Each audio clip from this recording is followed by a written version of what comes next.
Selamat siang semuanya. Pada kesempatan ini kita akan berbicara mengenai Edward Moore. George Edward Moore. Kalau George Edward Moore dipilih untuk membuka deretan para tokoh etika abad ini, alasannya bukan hanya karena ia adalah yang pertama dari mereka, juga bukan karena pemikirannya sedemikian mendalam. Banyak dari pikirannya sekarang sudah jarang dibahas, melainkan karena Moore merintis suatu gaya berfilsafat yang akan berkembang menjadi salah satu cabang utama filsafat abad ke-20, yaitu filsafat analitis bahasa. Khususnya pemikiran Moore dalam bidang etika sangat besar pengaruhnya. Ia merumuskan beberapa posisi yang sampai sekarang menantang para filosof moral. Tetapi inti utama pemikiran etis Moore terletak dalam cara pendekatannya yang baru, yang membuka cakrawala persoalan baru bagi etika. Yang baru adalah bahwa ia memfokuskan perhatian pada logika, argumentasi, dan pada keabsahan bahasa yang dipakai dalam filsafat moral. Dengan demikian Moore memasukkan analisis bahasa ke dalam etika, dan dengan demikian menjadi salah seorang pendorong terpenting ke arah balikan metaetis yang khas bagi etika abad 20. Ia menjadi acuan bagi filsafat abad ke-20 dalam usaha untuk mengatasi kerancuan dalam pemikiran etika. Disitulah letak arti besar filsafat moral Moore. George Edward Moore lahir pada tahun 1873 di London. Sebagai anak orang tua berada, hal mana kemudian hari memungkinkannya mempertahankan ketergantungan finansial. Di sekolah ia sudah akrab dengan tulisan sastra Latin dan Yunani klasik. Pada umur 12 tahun, menurut ceritanya sendiri, ia berpaling kepada sikap Kristen ultra evangelikal dan selama 2 tahun merasa wajib untuk di mana-mana mengkhotbahkan Yesus serta membagi brosur-brosur religius.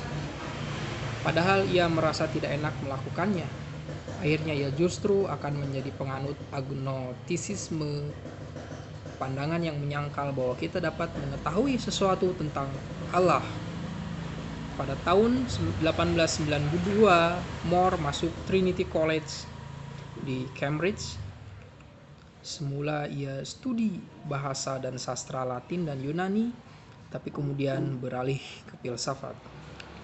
Sesudah promosi dengan sebuah disertasi tentang etika Kant, ia diangkat menjadi fellow di Trinity College dan mengajar di Cambridge sampai tahun 1904. Selama bertahun-tahun itu ia banyak berbincang dengan Bertrand Russell, penulis berbagai karangan termasuk buku-bukunya yang membuat termasuk Principia Ethica. Sesudah fellowship-nya habis, Moore pindah ke Richmond di mana ia sedikit mengajar dan banyak menulis. Pada tahun 1911 dia diajak kembali ke Cambridge dan mengajar di situ sampai ia dipensiunkan tahun 1939. Selama beberapa tahun ia mengajar di Amerika Serikat. Tetapi selain itu ia tetap bekerja di Cambridge sampai ia meninggal dunia tahun 1958. Selama 26 tahun 1921 sampai 1947 ia menjadi editor majalah filsafat Cambridge yang menjadi pemancar filsafat analitis sampai hari ini. Etika Moore termuat dalam 2 buku. Yang pertama Principia Ethica yang telah disebut di atas, yang terbit tahun 1903. 9 tahun kemudian, pada tahun 1912 terbitlah buku Moore yang kedua, yaitu Etik, mengutarakan pandangan yang pada hakikatnya sama dengan yang sudah dipaparkan dalam Principia Ethica, tetapi dengan lebih singkat dan jelas dan dengan sistematika yang lain. Berikut ini saya mengikuti garis besar pemikiran dari Principia Ethica. Dalam etika terdapat 3 pertanyaan dasar. Pertama, apa yang harus kulakukan? Kedua, apa yang bernilai? Ketiga, apa arti kata bijak?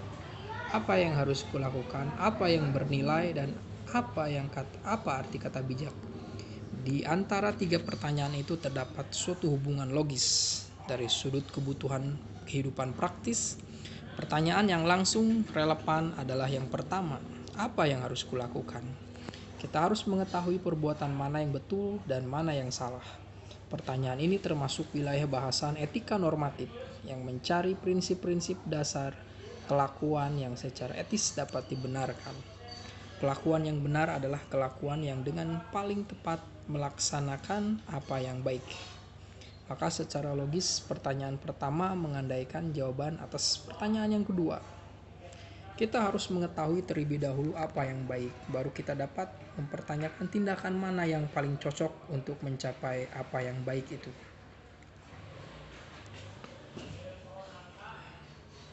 Dalam bahasa etika, etika normatif mengandaikan etika nilai. Tetapi untuk mengetahui apa yang bernilai, kita harus mengetahui lebih dahulu nilai itu sendiri apa. Dalam bahasa Moore, untuk mengetahui apa yang baik, kita harus mengetahui terlebih dahulu arti kata baik. Dengan demikianlah jelas bahwa pertanyaan tentang etika paling mendasar adalah pertanyaan tentang arti kata baik. Oleh karena itu, Principia Ethica bukan dengan pertanyaan tentang arti, dibuka dengan pertanyaan tentang arti kata baik. Dalam kaitan dengan pertanyaan itu lalu dibahas berbagai anggapan yang keliru. Kemudian Moore menguraikan pandangannya tentang perbuatan yang benar secara moral. Perbuatan yang benar adalah perbuatan yang menghasilkan sebanyak mungkin realitas yang baik. Dalam bab terakhir Principia Ethica, Moore menguraikan anggapannya tentang realitas mana yang baik atau bernilai pada dirinya.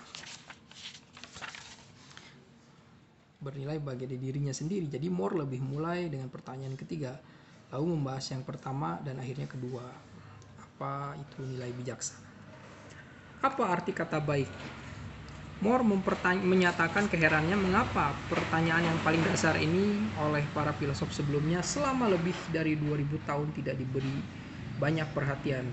Moore berpendapat bahwa belum ada filosof secara eksplisit memasang apalagi menjawab pertanyaan itu, melainkan para filosof moral pada umumnya beretika seakan-akan sudah jelas apa yang dimaksud dengan baik, tak pernah memeriksa dan mempertanggungjawabkan arti mereka andaikan itu. Lalu mereka membangun pertimbangan etis mereka atas dasar yang kropos itu. Lebih dari itu, pandangan implisit para filosof tentang arti baik sering tidak tahan uji, alias keliru. Dengan sendirinya, etika-etika kolosal yang mereka bangun di atas salah pengertian itu salah arah. Di mana kesalahan mereka itu? Meskipun ada banyak perbedaan di antara para filosof moral tentang apa yang baik, akan tetapi menurut Moore, kebanyakan mereka jatuh ke dalam perangkap yang sama. Mereka menyamakan baik dengan salah satu sifat atau ciri lain, dan ini menurut Moore salah. Kesalahan itu disebut naturalisme. Apa yang dimaksud Moore? Mereka menyamakan baik dengan salah satu sifat atau ciri yang lain. Ini adalah kesalahan naturalisme. Mari kita melihat beberapa dari jawaban yang diberikan selama sejarah filsafat atas pertanyaan tentang kata baik. Kaum hedonis misalnya menjawab yang baik adalah apa yang menyenangkan atau dalam rumusan utilitarianisme. The greatest happiness of the greatest number. Aristoteles menjawab apa yang mengembangkan manusia. Spencer apa yang searah dengan evolusi. Hume dan kaum emotivis menjawab bahwa yang baik adalah apa yang diinginkan. Satu kelas jawaban yang amat luas yang oleh Moore disebut metafisikal etik, menyamakan yang baik dengan suatu kenyataan adi duniawi, misalnya dengan apa yang diperintahkan Allah atau apa yang membawa manusia ke surga. Thomas Aquinas menemukan yang baik dalam hukum kodrat. itu yang disebut dengan metaphysical etik.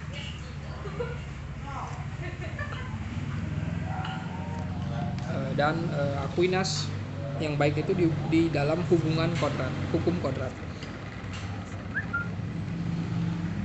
Menurut More, semua jawaban ini bermasalah, bahkan salah kaprah semua. Mengapa?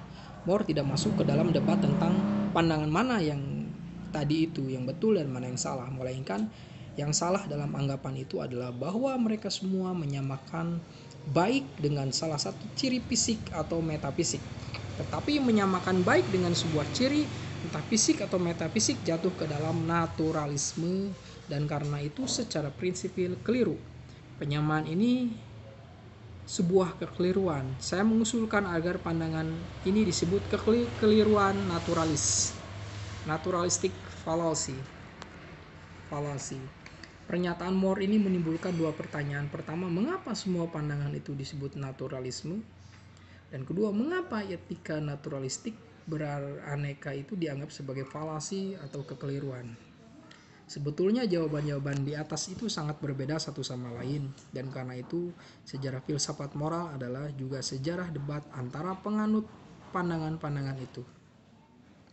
Ada yang mengidentikan kata baik dengan sebuah realitas di dunia, dengan apa yang membuat orang merasa senang dan tidak merasa tidak enak. Apa yang mengembangkan manusia, apa yang sesuai dengan hukum evolusi. Ada yang menyamakannya dengan realitas adi duniawi, dengan kehendak Allah dan hukum kodrat. Dan ada jawaban yang psikologistik, baik berarti apa yang nyata-nyata diinginkan orang psikologis. Meskipun jawaban-jawaban itu begitu beraneka warna, namun ada yang sama. Semua jawaban mengacu pada sebuah keadaan, sebuah kenyataan objektif. Entah objektif secara metafisik, dan karena itu diakui oleh mereka yang anti metafisik atau tidak percaya pada Allah. Entah objektif dalam arti alami atau sebagai keadaan kejiwaan. Apa yang diinginkan orang adalah kenyataan objektif, entah dinilai baik atau buruk, benar atau salah, sopan atau kurang ajar. Kehendak Allah dan hukum kodrat itu sesuatu yang objektif. Begitu pula halnya rasa nikmat dan seterusnya. Yang sama pada semua realitas ini adalah bahwa mereka tidak memuat suatu penilaian, harapan, atau keharusan, melainkan sebuah kenyataan yang dapat ada atau tidak ada. Kenyataan-kenyataan ini bersifat normatif, melainkan deskriptif. Realitas dapat ditunjuk tidak bergantung pada penilaian orang. Padahal baik pada umumnya memuat sebuah penilaian disertai kesadaran normatif bahwa yang baik hendaknya dilaksanakan. Ciri khas naturalisme etis adalah bahwa pernyataan tentang kewajiban atau kebaikan jadi penilaian mau diterjemahkan ke dalam pernyataan tentang sebuah kenyataan, sebuah realitas. Naturalisme menerjemahkan sifat normatif ke dalam sifat deskriptif yang mengharuskan ke dalam yang menjelaskan. Misalnya pernyataan membantu ibu itu baik, lalu berarti membantu ibu menyenangkan atau mengembangkan kepribadian orang atau diinginkan atau sesuai kehendak Allah atau sesuai dengan kehendak kodrat. Jadi penilaian moral dipahami sebagai suatu pernyataan tentang sebuah realitas, entah natural, entah supernatural atau metafisik. Mengikuti More, kita dapat membagi teori-teori naturalistik ke dalam dua kelompok. Pertama, naturalisme etis dalam arti sempit, baik disamakan dengan sebuah fakta atau keadaan alami. Kedua, etika metafisik menyamakan baik dengan sebuah realitas non-duniawi atau metafisik. Dua-duanya bersifat naturalistik karena menyamakan realitas yang berkesan normatif atau bernilai dengan sebuah keadaan non-normatif, faktual, entah fisik, entah metafisik. Menurut naturalisme etis, penilaian moral dan pernyataan normatif bukan sebuah kelas atau macam pernyataan sendiri di luar pernyataan faktual, melainkan termasuk kenyataan faktual. Pernyataan tentang ada tidaknya sebuah realitas. Kesamaan semua teori yang termasuk naturalisme etis adalah bahwa mereka menyangkal adanya penilaian moral sebagai kelas pernyataan diri.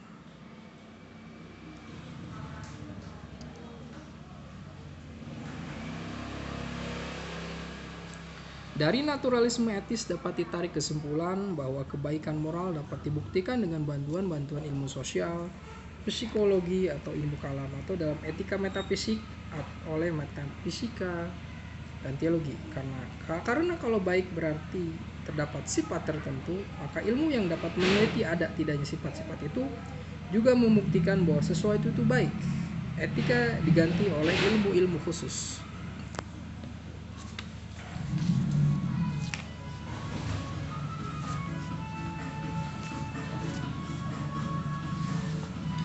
Kekeliruan naturalis. Tetapi mengapa anggapan itu keliru? Di mana letak falasinya? Perlu diperhatikan apa yang dikritik Moore, bukan bahwa orang menganggap misalnya nikmat atau kehendak Allah sebagai sesuatu yang baik. Moore tidak mau masuk ke dalam debat ini. Di lain tempat, ia juga mempunyai pendapat mengenai nilai-nilai tertinggi seperti akan dijawab di bawah. Yang kritiknya adalah identifikasi arti kata baik dengan salah satu kenyataan atau realitas itu tadi. Antara pertimbangan yang diajukan Moore ada dua yang cukup jelas. Yang pertama, kalau baik identik dengan sebuah keadaan, semua pernyataan memakai kata baik menjadi tautologis. Misalnya, kalau baik itu sama dengan sesuai dengan kehendak Allah, maka perintah berbuatlah sesuai dengan kehendak Allah, karena itulah perbuatan baik. Menjadi berbuatlah sesuai dengan kehendak Allah, karena itulah perbuatan yang sesuai dengan kehendak Allah. Jadi kehilangan artinya. Atau kalau baik itu disamakan dengan yang memberi nikmat, maka kalimat hidup baik adalah hidup yang memberi nikmat. Jadi hidup memberi nikmat adalah hidup yang memberi nikmat. Jelaslah menurut Moore bahwa dengan baik kita mau mengatakan sesuatu tentang kelakuan kita. Jadi penilaian bahwa sesuatu yang baik tidak pernah sebuah tautologi. Yang kedua, dalam filsafat selanjutnya dikenal dengan argumen pertanyaan terbuka. Argumen ini berjalan kalau kita misalnya menetapkan bahwa baik berarti memberi nikmat, tetap masih terbuka pertanyaan apakah apa saja yang memberi nikmat memang baik. Sama halnya identifikasi antara baik dan apa yang diinginkan. Kita selalu masih dapat bertanya apakah apa yang diinginkan orang mesti selalu baik. Begitu pula halnya dengan identifikasi lain. Selalu kita dapat bertanya kembali apakah yang dianggap baik itu memang baik. Maka tidak mungkin baik itu identik dengan keadaan apapun yang dianggap baik. Dalam merasakan pernyataan dengan bentuk perbuatan keadaan-keadaan X adalah baik merupakan pernyataan sintetis, bukan analitis.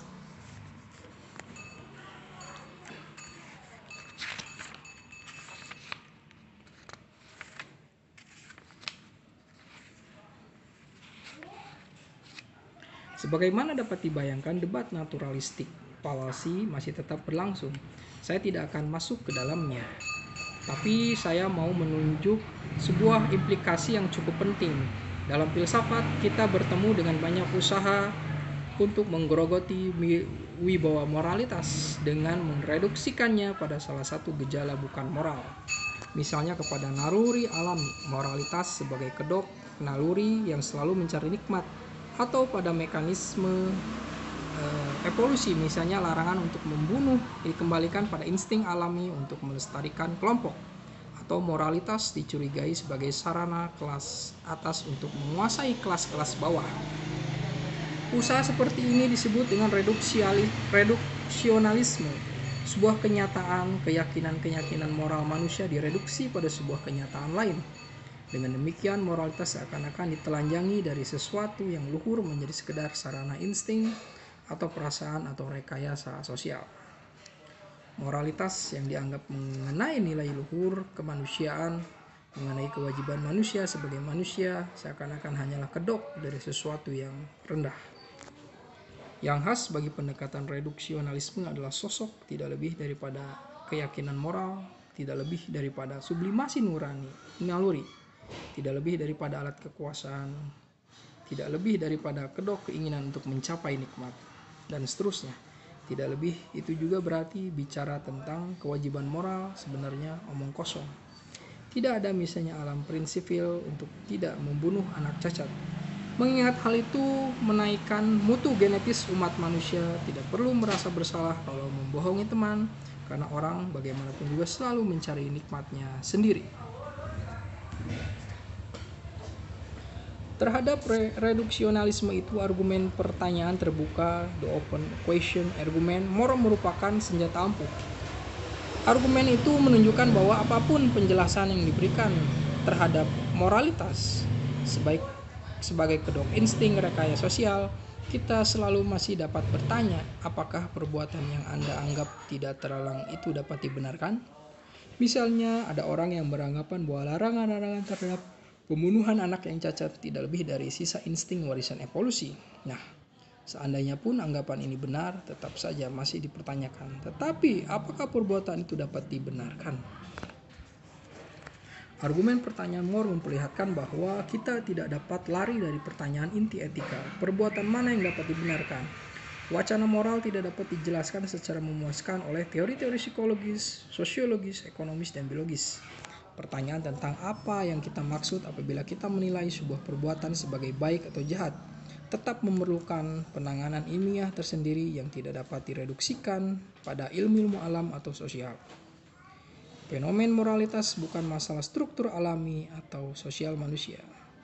Dan karena itu, penelitian terhadap moralitas adalah tugas khas etika, yang tentu saja akan berkomunikasi secara kritis dengan dan belajar dari semua ilmu yang membahas tindakan manusia dari salah satu sudut.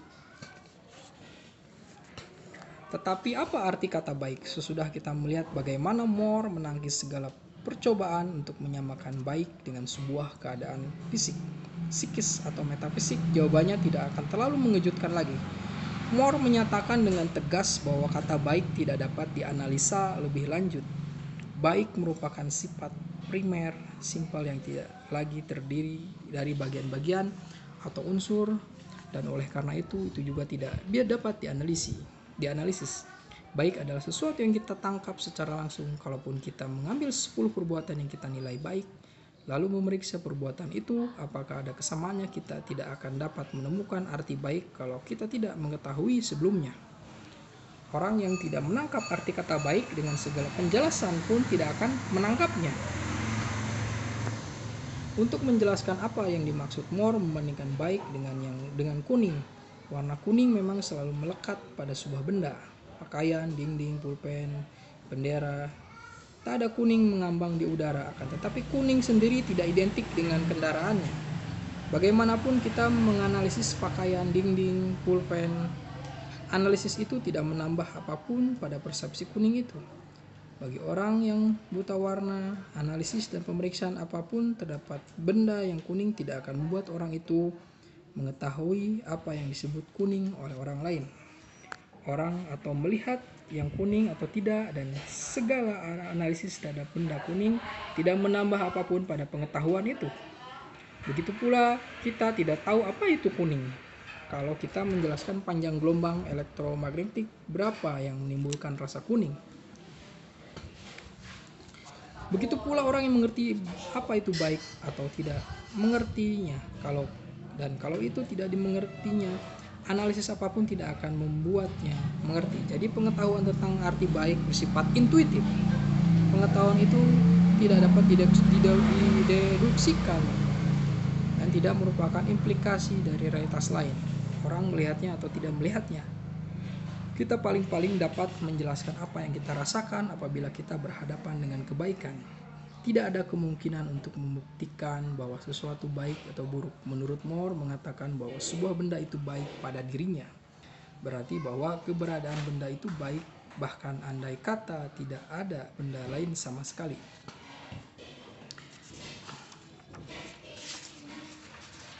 Jadi bahwa kata baik tidak dapat diberi definisi adalah karena baik tidak dapat dianalisis, dan baik tidak dapat dianalisis karena ia tidak terdiri dari bagian-bagian. Baik adalah baik, habis perkara. Kuda misalnya dapat didefinisikan sebagai binatang besar punya 4 kaki, kepala, karena terdiri dari bagian-bagian yang sendiri yang tidak sama dengan kuda, tetapi dalam kombinasi menghasilkan kuda. Karena baik tidak terdiri dari bagian-bagian, mencoba menyamakan arti kata baik dengan salah satu keadaan tertentu merupakan kekeliruan naturalistik tadi. Sebagai kualitas yang primer baik tidak mungkin identik dengan salah satu sudut dari salah satu realitas. Realitas baik harus dibedakan benda atau realitas yang baik.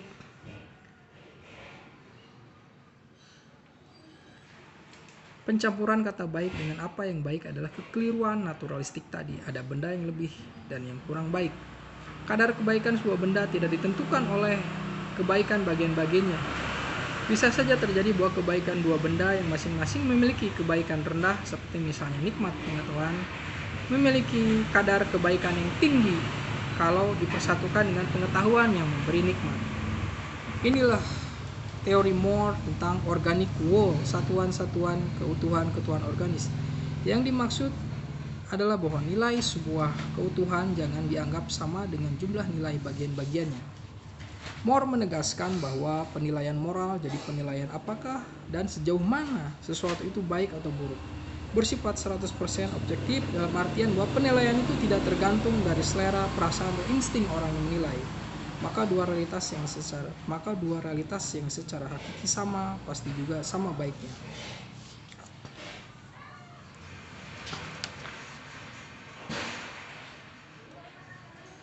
Apabila sebuah keutuhan pernah dipastikan baik atau buruk pada dirinya sendiri, maka setiap keutuhan persis mirip dengannya selalu pasti baik atau buruk pada dirinya sendiri, persis dengan takaran yang sama.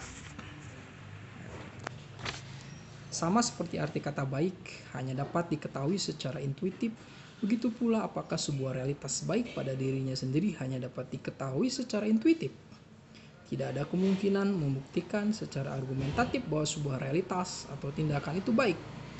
Apakah sesuatu baik atau buruk, atau dilihat orang atau tidak dilihat? Nah, dalam bab terakhir bukunya Principia Ethica, Moore tanpa banyak argumentasi menegaskan dan mengajak kita agar mau melihat bahwa ada dua realitas yang baik, yang pada dirinya sendiri, dan tiga realitas yang buruk pada dirinya sendiri. Yang intrinsik baik dua-duanya berupa suatu keadaan atau bentuk kesadaran kita. Yang pertama, kenikmatan hubungan antara manusia. Yang kedua, kegembiraan atas objek-objek yang indah. Jadi dua nilai tertinggi bagi manusia adalah hubungan baik dan memuaskan antar sesama, dapat kita artikan mencakup segala macam hubungan antara manusia yang terasa positif. Dari kerjasama yang saling mendukung ke persahabatan dan cinta sejati dalam segala dimensi. Yang kedua adalah nikmat estetik dalam segala dimensi. Realitas secara intrinsik buruk ditemukan dalam tiga kelompok. Pertama, kalau orang mengamati dengan rasa kagum hal-hal yang sendiri sangat jelek dan jahat, di mana Moore memberikan sebagai contoh kekejaman dan ketergiuran kotor. Kelompok kedua memuat segala macam kebencian terhadap yang baik dan indah. Yang ketiga adalah rasa sakit. Tindakan mana yang benar? Menurut Moore, ada hubungan erat antara baik dan keharusan moral. Apapun yang baik memiliki ciri mengandung keharusan. Begitu kita berhadapan dengan sesuatu yang baik, kita menyadari sekaligus bahwa yang baik itu hendaknya dilaksanakan. Maka baik mempunyai kedekatan dengan benar. Seperti halnya baik, begitu juga benar tidak boleh dicampur adukan dengan berbagai realitas yang mengandung kewajiban. Benar tidak sama dengan perasaan tentang perbuatan yang benar, dengan sesuai dengan kehendak Allah atau dengan hukum akal budi. Seperti kata baik, begitu pula kata benar tidak dapat didefinisikan. Namun kita dapat menentukan perbuatan mana yang benar. Kelakuan yang benar adalah selalu kelakuan yang menunjang yang baik. Kita harus selalu bertindak sedemikian rupa sehingga mencapai hasil-hasil sebaik mungkin. Atau lebih tegas lagi, kewajiban kita hanya dapat ditentukan sebagai tindakan yang akan menghasilkan adanya lebih banyak akibat baik di alam semesta daripada segenap kemungkinan lainnya. Pandangan Moore ini sering disebut utilitarianisme ideal. Utilitarisme karena dinyatakan bahwa kita wajib untuk bertindak sedemikian rupa hingga menghasilkan akibat yang sebaik mungkin dalam alam semesta. Ideal karena tujuannya bukan maksimalisasi nikmat, melainkan maksimalisasi nilai. Sekarang, puluhan tahun kemudian, sebagian dari anggapan Moore sudah agak dilupakan. Ada yang memang tidak meyakinkan, misalnya utilitarianisme Moore. Andai kata betul bahwa bertindak secara moral berarti memilih tindakan yang akan menghasilkan akibat yang paling baik di seluruh alam semesta, kita tidak pernah mengetahui apakah kita bertindak benar. Begitu pula karena kita tak pernah dapat mengetahui seluruh akibat tindakan. Begitu pula pembahasan mengenai realitas bernilai pada dirinya sendiri, yang hanya dua pengalaman saja, nikmat dan kebersamaan dengan orang-orang yang disukai serta pengalaman estetik. Dua-duanya memang jelas bernilai pada dirinya sendiri, kelihatan sewenang-wenang dan misalnya bandingkan dengan analisis teliti dan mendasar Max Scheler. Bahwa etika more tetap diperhatikan itu karena dua pikiran yang tajam menantang anggapan bahwa kata baik tidak dapat didefinisikan dan pengertian kekeliruan naturalistik dan kiranya jelas. Juga apa arti kata baik memang merupakan suatu pertanyaan fundamental dalam etika. Kalau betul bahwa etika merefleksikan moralitas dan moralitas menyangkut pertanyaan bagaimana manusia menjadi baik, maka fokus more tepat pada sasarannya. Dan betul juga bahwa arti kata baik kurang mendapat perhatian dalam etika sebelumnya. More dengan tegas menempatkan kembali masalah paling penting etika ke pusat debat filosofis. Apa hakikat kebaikan moral? Dan ini mengekspos kedangkalan berbagai paham hedonisme, utilitarianisme, dan psikologisme. Yang dapat dipertanyakan adalah apakah betul bahwa paham-paham yang dikritik more memang memaksudkan anggapan-anggapan mereka sebagai definisi kata baik. Istilah more menjadi paling terkenal dan merupakan sumbangan yang paling penting terhadap perbenaran istilah etika adalah natural fallacy. Yang dimaksud more sebetulnya sudah dirumuskan oleh David Hume 150 tahun yang lalu. Hume sudah membuka ketidakabsahan argumentasi dari pernyataan deskriptif seperti X itu berguna, menarik kesimpulan normatif bahwa X harus dilakukan. Kesimpulan itu hanya sah dan atas dasar sebuah premis kedua, yaitu bahwa apa yang berguna harus dilakukan, dan premis itu normatif dan bukan deskriptif. Istilah naturalistik fallacy mengungkapkan penolakan yang logis itu dengan tajam. Apakah more betul dan apakah penyamaan arti kata baik dengan sebuah sifat natural atau supranatural memang sebuah fallacy sampai sekarang tetap diperdebatkan dalam etika. Begitu pula argumen pertanyaan terbuka yang dipakai untuk membuktikan adanya kekeliruan naturalistik tampak kuat. Menurut argumen ini, baik tidak dapat dianggap sama artinya, misalnya dengan yang enak atau dengan yang sesuai kehendak Tuhan. Karena itu, selalu masih dapat bertanya apakah yang enak atau yang sesuai dengan kehendak Tuhan memang baik. Dengan argumen ini, more membuktikan bahwa pertanyaan khas etika tidak dapat ditiadakan. Bagaimanapun sebuah keadaan, kita tetap masih dapat mempertanyakan keabsahan etis. Namun pengaruh paling besar dua buku more tentang etika tidak terletak dalam berbagai masalah etis yang dibahas di dalamnya. Dan etika langsung memfokuskan diri pada sebuah masalah, misalnya masalah kebaikan moral. Tetapi pendekatan more lain, ia berfokus pada arti kata-kata moral. Ia tidak pertama-tama bertanya apa saja yang baik, melainkan baik berarti apa. Dengan fokus perhatian pada bahasa filosofis dan bukan langsung pada masalahnya, more membuka masa filsafat analitis yang memfokuskan perhatian pada analisis bahasa dan akan menjadi salah satu aliran paling dipakai. Juga menjadi tanda pergeseran sebagian besar filsafat moral abad ke-20 dari etika normatif ke metaetika yang memeriksa makna istilah-istilah dan keabsahan pernyataan-pernyataan yang dipakai oleh etika. Filsafat moral more sebagaimana dituangkan dalam buku Principia Etika dan Etik barangkali bukan pemikiran paling mendalam di abad ini, namun sebagai perintis suatu gaya berfilsafat baru sekaligus mengangkat masalah-masalah kunci etika di perhatian filsafat. More termasuk pemikir besar abad ini. Terima kasih.